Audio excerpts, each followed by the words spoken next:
लेकिन यहाँ जहाँ हम अभी मौजूद हैं, इसको भी तो पांडव लेनी के नाम से जाना जाता है। ये क्रांति प्रतिक्रांति है।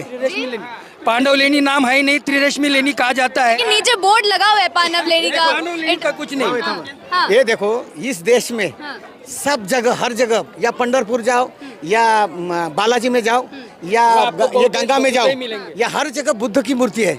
लेकिन यही वो मूर्ति है जिसके बारे में हम नीचे से आपको बताते हुए नजर आ रहे हैं। शायद ही ऐसी प्रतिमा किसी और लेनी या किसी और ही गुफा में मौजूद है। इतनी भव्य, इतनी सुंदर, आप देख सकते हैं खुद ही।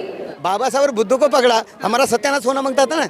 अरे कुछ नहीं किया, हमारी प्रगति हो गया। हर हमारा देखो कितना स्टाइल में है लोग, देखो हमारी औरत लोग कितनी साड़ी कितनी पहनी हुए, पढ़े लिखे हैं सब आदमी। अरे उसी ने तो बताया यार, पढ़ो पढ़ाओ। नमस्कार, आप देख रहे थे जनता लाइव। मैं हूं आपके साथ रवीना। इस वक्त हमारी मौजूदगी नासिक में है और नासिक में भी त्रिरश्मि लेनी के पास। अब मेरे पीछे देख सकते हैं, आपको साफ साफ वो पहाड़ दिख जाएगा जहां पर ऊपर त्रिरश्मि लेनी है और उसके नीचे जहां से उसकी शुरुआत होती है वहां हम लोग मौजूद हैं।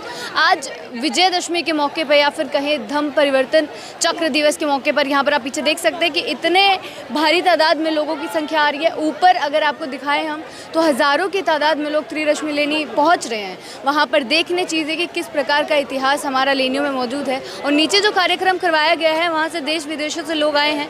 बाकी देशों के लोग, थाईलैंड, कोरिया, वियतनाम वगैरह देशों से लोग यहाँ आए हैं और यहाँ पर श्रीलंका से बोधि वृक्ष लाकर रोपण किया गया है। जो लोग अंदर मौजूद है उनसे आपकी बातचीत करवाते हैं और आज धम्म चक्र प्रवर्तन दिवस के मौके पर उन लोगों से बातचीत करते हैं कि बुद्धिज़्म की जो महत्वता है वो कितनी आगे बढ़ रही है। और ऊपर भी आपको लेकर चलेंगे क्योंकि आज यहाँ पर जो कार्यक्रम है वो त्रिरश्मि लेनी के नीचे ही करवाया गया है। त्रिरश्मि लेनी के वही है, तो वहाँ भी लेकर चलेंगे और जो ऊपर लोग मौजूद हैं उनसे भी रूबरू करवाएंगे।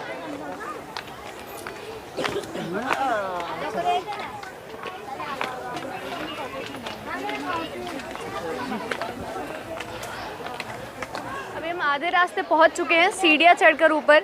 लेकिन पहले भी हमने ये लेनी कवर की है, आप लोगों तक पहुंचाई है। लेकिन आज का वो दिन है जब हम आसपास इतने लोगों को देख रहे हैं, इतने लोग जो लेनी को देखने जा रहे हैं, ऊपर बुद्ध के इतिहास को देखने जा रहे हैं। पहले जब हमने आपको कवर किया, जब चीज़ें दिखाई यहाँ की, जब शायद इक्का दुक्का लोग हैं जो ऊपर जाते रहे हैं, लेकिन अगर आज आप आज का नज़ारा देखेंगे तो साफ देखा जा सकता है कि लोग जो आए हैं यहाँ पर आज देखने के लिए, दोबारा से उसी इतिहास को दोहराने के लिए जो एक समय पर था और दोबारा से उसको महसूस करने के लिए। ये सीढ़ियों का हाल है। अभी हम ऊपर जाकर देखते हैं कि ऊपर कितने लोग मौजूद हैं।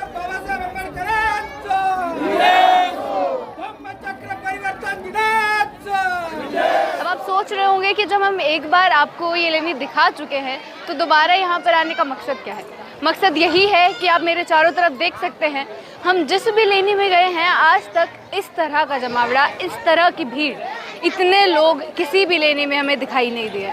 जब हम आए हैं नीचे लोगों से बातचीत करने तो हमें दिखाई दिया है कि हज़ारों की तादाद में लोग ऊपर बढ़ते हुए जा रहे हैं। ना सिर्फ यहाँ तक वो लोग सीमित हैं बल्कि पहाड़ के ऊपर भी और चीज़ की खोज में कि शायद ऊपर और कुछ मिल सकता है और किसी चीज़ की पहचान हो सकती है, उसी आस में ऊपर बढ़ते जा रहे हैं। जो लोग यहाँ पर आए हैं दर्शाता है साफ साफ कि आज जो अशोक विजयदशमी का महत्व वो लोग कितना समझते हैं।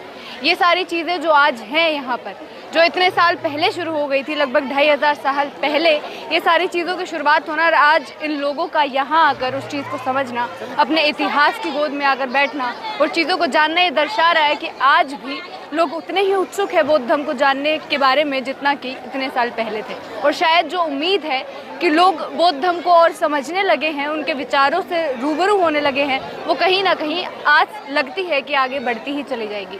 इतने लोग यहाँ मौजूद हैं, कोई ना कोई होगा जिससे हम आपसे रूबरू करवा सके, जिससे बातचीत करवा सके, जिसको बौद्ध धर्म के बारे में, बाबा साहब के बारे में ज़्यादा जानकारी हो, वो आप तक बातचीत करें। क्या नाम है सर? मेरा नाम प्रकाश जगताप है। कहाँ से? मैं नासिक से। नासिक से ही हैं। तो आज आप यहाँ देख सकते हैं कि यहाँ त्रिरश्मि लेने में इतनी ज़्यादा भीड़ उमड़ी है। ये विजयादशमी दिन है। हाँ। जो 2.5 साल पहले भगवान बुद्ध ने सारनाथ में धम्मचक्र प्रवर्तन किया था, उसी से चलते सम्राट अशोक राजा ने जम्बूद्वीप में उसी का धम्मचक्र प्रवर्तन करके सारा जम्बूद्वीप बौद्धमय किया। फिर उसके बाद 1956 को बाबा साहब ने 9 कोटि लोगों को धम्म दीक्षा दी और पुनः परिवर्तन किया। इसके वजह से इन लोगों को समझ में आया कि पाखंड में कुछ दम नहीं है, पाखंड में छुआछूत है, वो भगवान हमें मंदिर में नहीं जाने देता। तो किस काम का भगवान है? बुद्ध में ऐसा है, हर कोई आओ हर कोई जाओ, कोई बात नहीं। तुम हर रंग में आओ, यहाँ सफ़ेद रंग करके बाहर जाओ।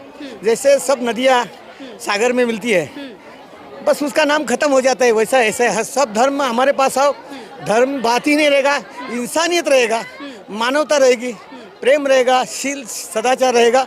ये तो बौद्ध धर्म है। और देखो इस बौद्ध धर्म में हर जग में, हर कोने कोने में, श्रीलंका, ब्रह्मदेश, म्यांमार है, Korea, Japan, Thailand, total America, Russia, Pakistan, Afghanistan, Kandahar में भी हर जगह बुद्ध है। उसके पीछे बाबा साहब भी है, वहाँ लाइट ऑफ एशिया कहते हैं, और भगवान बुद्ध को लाइट ऑफ एशिया कहते हैं, और बाबा साहब को सिंबल ऑफ नॉलेज कहते हैं। वो दोनों ऐसे, बाबा साहब ने 32 डिग्रियाँ प्राप्त किया है। इस देश की घटना लिखी है जो 11 महीने 11 बरस 2 साल 11 महीने 18 दिवस, और सब इसी के ऊपर से चलते हम।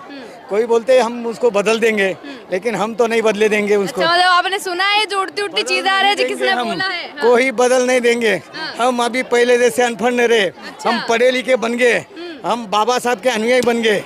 वो बाबा साहब थे, लेकिन हम उनके अनुयायी। अब देख लो इस इंडिया में वो होने वाला नहीं है। बस जिधर समानता है, जिधर भाईचारा है, सब समानता है, बस उसी जगह हम रहेंगे। एक हमने जब किसी से बात की थी, क्योंकि आपने बौद्ध धर्म में बदलाव की बात की है कि किस प्रकार से उन्होंने बौद्ध धर्म दीक्षा दिलवाई इतने लोगों को, तो उन्होंने कहा था कि बाबा साहब ने पहले कोशिशें की थी कि वो हिंदू धर्म में ही बदलाव कर सके, बढ़िया चीज़ें उसमें कर सके, उसी में समानता आ सके, लेकिन जब वो प्रयास असफल रहे, जब उन्होंने बौद्ध धर्म को चुना है। देखो बाबा साहब ने 1935 को येवला में, मैं हिंदू धर्म में पैदा हुआ, ये मेरे हाथ में नहीं था, लेकिन मैं उसके मरूंगा नहीं। तिलक ने कहा था स्वराज मेरा जन्म सिद्ध हक है, मैं लेके रहूंगा, उसके पहले चले गए। नेताजी सुभाष चंद्र ने बोला तुम मुझे खून दो, मैं तुम्हें आज़ादी देता हूँ, आज़ादी के पहले चले गए, कुछ पता नहीं। लेकिन 1935 को येवला में जब इस नासिक में बाबा साहब ने घोषणा की, और 21 साल के बाद नागपुर में बाबा साहब ने धम्म दीक्षा ली। उसी का पीछे लॉजिक ऐसा था, क्या इन हिंदू धर्मी, इन पाखंडी को, ये छुआछूत वाले को, ये पत्थर वाले को, ये कर्मकांड वाले को, ये अंधश्रद्धे वाले को हमने चांस दिया था कि हम भी इंसान हैं, हम भी तुम्हारे जैसे हैं, लेकिन इन लोगों ने नहीं समझा। बाबा साहब ने इस देश का, इस धरती का, भगवान बुद्ध को अपनाया और सबको समानता दिया है। ये बाबा साहब का बड़ापन है। लेकिन यहाँ जहाँ हम अभी मौजूद हैं, इसको भी तो पांडव लेनी के नाम से जाना जाता है। ये क्रांति प्रतिक्रांति है।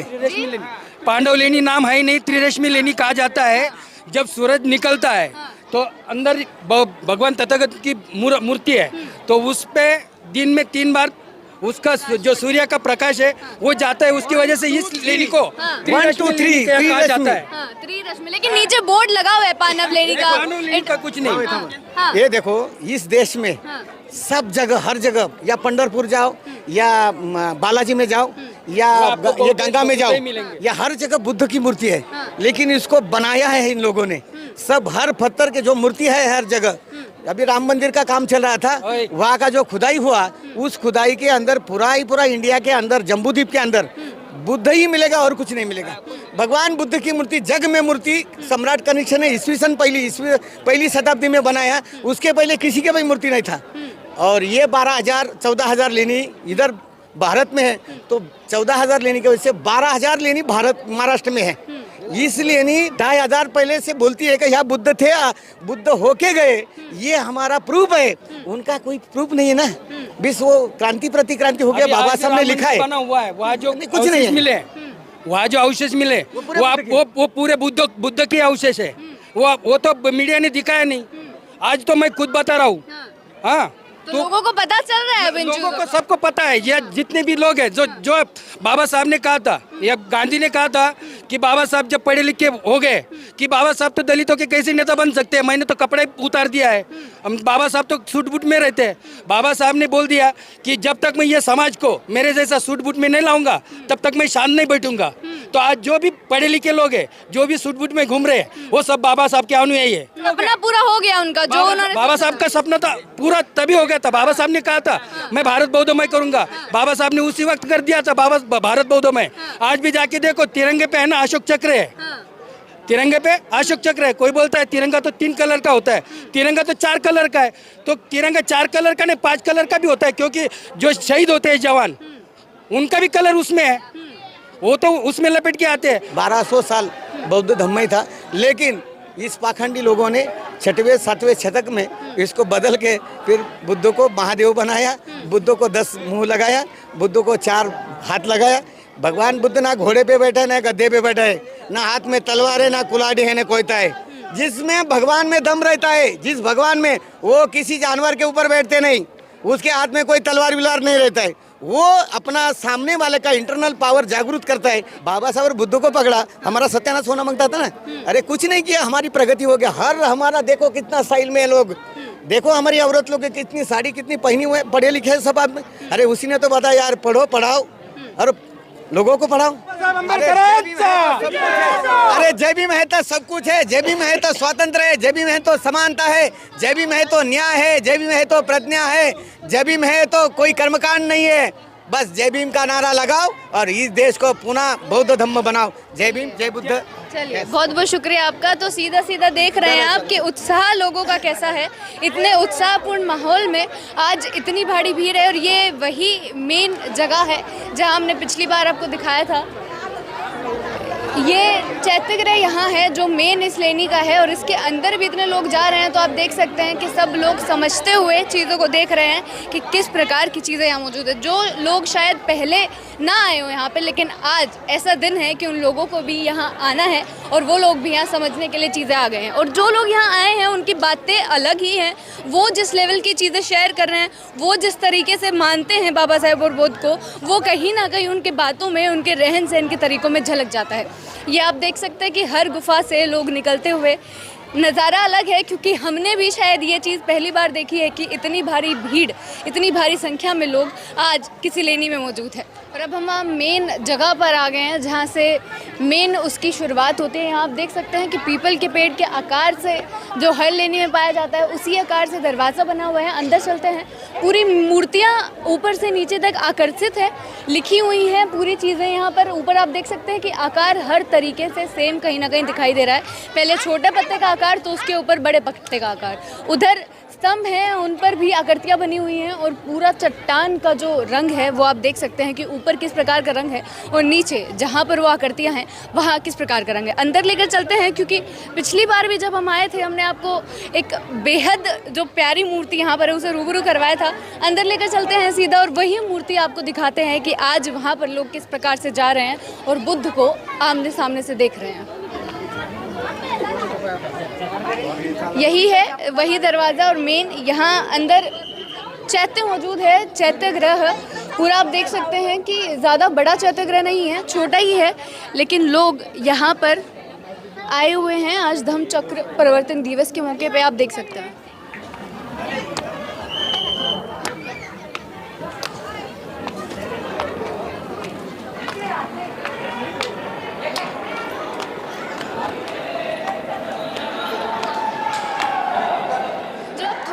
चढ़कर सामने आते हैं तो ये इतना बड़ा गृह आपको दिखाई देगा।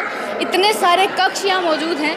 इतना अंधेरा रहने के बावजूद भी लोगों की तादाद आप यहाँ देख सकते हैं कि यहाँ भी लोग उस मूर्ति को देखने के लिए, भगवान बुद्ध की जो मूर्ति यहाँ पर मौजूद है, शायद अब तक की किसी भी गुफा में, किसी भी लेनी में इस तरह की मूर्ति दिखाई नहीं दी है। इस तरह की जो प्रतिमा है वो कहीं नहीं मिली है। उसको देखने के लिए आज पूरे देश भर से लोग यहाँ आए हैं। अंधेरा होने के बावजूद भी अंधेरे से लोगों को कोई फ़र्क नहीं पड़ रहा है। और अंदर लेकर चलेंगे हम आपको उस मूर्ति के पास। और यही वो मूर्ति है जिसके बारे में हम नीचे से आपको बताते हुए नज़र आ रहे हैं। शायद ही ऐसी प्रतिमा किसी और लेनी या किसी और गुफा में मौजूद है। इतनी भव्य, इतनी सुंदर, आप देख सकते हैं खुद ही। और अभी तक मतलब 2500 साल के बाद भी ये मूर्ति वैसी की वैसी है। बाकी सारी जो मूर्तियाँ रहती हैं किसी भी लेने में कहीं ना कहीं क्षतिग्रस्त नज़र आती हैं, लेकिन इस मूर्ति को देखकर कहीं से भी ये नहीं लगता है कि क्षतिग्रस्त है। इतनी ध्यान की मुद्रा में बैठे हुए भगवान गौतम बुद्ध और साथ में उनके साथी। आगे चलते हैं, बाहर की तरफ आपको दिखाते हैं कि आगे क्या क्या गुफा में अभी रह गया है जो आप लोगों से रूबरू करवाना है। अंदर से बाहर आते ही आपको दो प्रतिमाएं दोबारा से दिख जाएंगी। अंदर भी भगवान गौतम बुद्ध के साथ पद्मपाणि और वज्रपाणि मौजूद है, और यहाँ पर भी वही दो उनके बोधिसत्व पद्मपाणि और वज्रपाणि की मौजूदगी है। वही प्रतिमाएं यहाँ भी है, और यहाँ भी कक्ष है। इधर भी कक्ष है और उधर भी एक कक्ष है, और बाहर का गृह आप देखेंगे तो वहाँ तो काफ़ी भारी तादाद में कक्ष हैं, जहाँ पर बौद्ध भिक्षु आराम से बैठते थे और उनके लेटने का आराम करने के लिए कक्ष यहाँ बनाए गए थे। अब हम ऊपर चढ़ते चढ़ते 22 नंबर की गुफा के पास आ गए हैं। 22 नंबर गुफा ये है। ऊपर भी चलेंगे क्योंकि यहाँ गुफाओं की तादाद काफ़ी ज़्यादा है, प्रतिमाओं की तादाद काफ़ी ज़्यादा है। हर जगह आपको कहीं ना कहीं कोई ना कोई आकार, कोई ना कोई प्रतिमा मिल ही जाएगी। और जिस प्रकार से आप देख सकते हैं कि यहाँ से भी जो चट्टानें हैं साफ साफ दिखाई देती हैं, और रंग जो है जहाँ पर कक्ष बने हुए हैं और जो सिर्फ चट्टानें हैं वो अलग अलग आपको दिखाई देता है। बिल्कुल ऊपर हम मौजूद हैं, नीचे से पूरे शहर का नज़ारा दिखाई देता है, और यहाँ से आगे जाते हुए आपको वो गुफाएँ दिख जाएंगी जहाँ बौद्ध भिक्षु रहते थे। ऊपर आने के बाद जो हम बार बार आपको बता रहे हैं कि इस लेने में हम पहले भी आए हैं, लेकिन इतनी भारी लोगों की तादाद के साथ हम पहली बार किसी लेने में मौजूद हैं। वहाँ हमें साफ साफ देख रहे हैं कि जितनी भी प्रतिमाएं हैं उस पर लोग जा रहे हैं, पूजा कर रहे हैं, अपनी जो चीज़ें हैं, जो इतिहास हमारा रहा है उसको देखने समझने की कोशिश कर रहे हैं। इस गुफा में घूमने के बाद एक चीज़ हमें देखी है, रियलाइज़ हुई है कि जो प्रतिमाएँ हैं कहीं ना कहीं एक ही आकार की मौजूद हैं। इस गुफा में आने के बाद वो सारी जो प्रतिमाएँ हैं उनमें घूमने के बाद एक चीज़ तो हमें साफ दिखाई दी है। आप बेशक इस मूर्ति को भी देख सकते हैं, इस प्रतिमा को देख सकते हैं, और वो चीज़ ये है कि किसी भी प्रतिमा को आप देख लीजिए उसका आकार सेम ही दिखाई देता है, उसका आकार एक तरीके का ही है। ये भगवान गौतम बुद्ध हैं जो अभी धम्म चक्र प्रवर्तन जो इनकी साधना है, जो इनकी मुद्रा है, उसमें बैठे हुए हैं। और ये खास कितनी बात है कि आज धम्म चक्र प्रवर्तन दिवस ही है, और ये जो लेनी है उसमें जितनी भी प्रतिमाएं भगवान गौतम बुद्ध की हैं वो इसी मुद्रा में बैठे हैं। बाकी भी जो प्रतिमाएं हैं, क्योंकि सेम टू सेम ये भी ऐसे ही कि बीच में भगवान गौतम बुद्ध का होना, साथ में उनके द्वारपालों का होना, अंदर भी यही दिखाई दिया है और बाहर भी वही आकृतियाँ मौजूद हैं। लोग जितने आ रहे हैं उनको आप देख सकते हैं कि बच्चे भी, बूढ़े भी, हर एज ग्रुप के लोग यहाँ हैं, और वो इस इतिहास को समझने की, परखने की कोशिश कर रहे हैं। भगवान गौतम बुद्ध के पास आ रहे हैं, शांति की कामना कर रहे हैं। देख सकते हैं आप कि महिलाएं भी भारी मात्रा में हैं।